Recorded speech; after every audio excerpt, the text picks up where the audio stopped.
আসসালামু আলাইকুম। আমি ইস্পাত জান হবিগঞ্জ থেকে বলছি। দেশ এবং দেশের দূরে যেখান থেকে আমার ব্লগটি দেখছেন, আশা করি সবাই অনেক ভালো আছেন। আলহামদুলিল্লাহ আমিও ভালো আছি। ঘুম থেকে ওঠার পরে চা খেয়ে নিলাম সবাই মিলে। তারপর আমার হাজবেন্ড বলল যে বোনা খিচুড়ি খাবে। তারপর ডালটাকে আমি ধুয়ে নিলাম। ধোয়ার পরে এখানে চাল ছিল, চালটাও ভালোভাবে ধুয়ে তারপর আমি একটা চাকনির মধ্যে সব চালটাকে উঠিয়ে নিতেছি।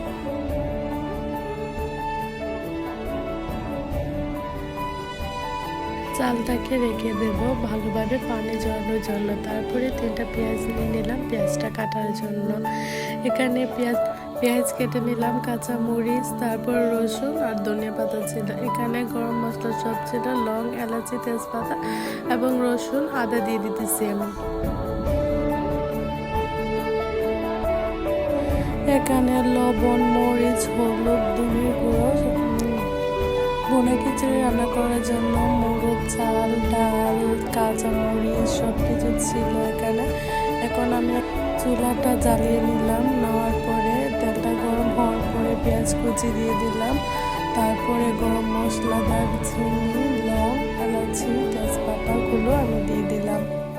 তারপরে বাটা মশলা, আদা, রসুন, পেঁয়াজ এগুলো আমি ভালোভাবে মিক্স করে নিতেছি। তারপরে একটু পানি দিয়ে দিলাম।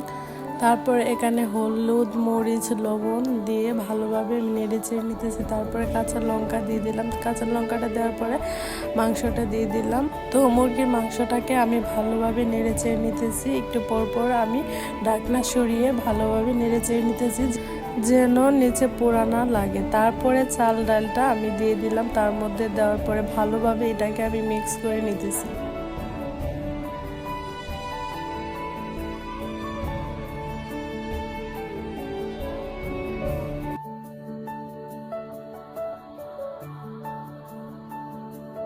ভালোভাবে মিক্স করার পরে আমি এখানে গরম পানি দিয়ে দিলাম। তার মধ্যে গরম পানি দিয়ে ভালোভাবে আরও একবার নেড়ে নিলাম।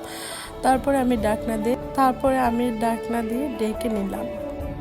তার কিছুক্ষণ পরে আমি ঢাকনাটা সরিয়ে দিকে বলক এসে পড়েছে। তারপরে চামচ দিয়ে আরও একবার আমি নেড়ে নিলাম। তারপরে আবার ঢাকনা সরিয়ে আমি আবার দিয়ে দিলাম নাড়া।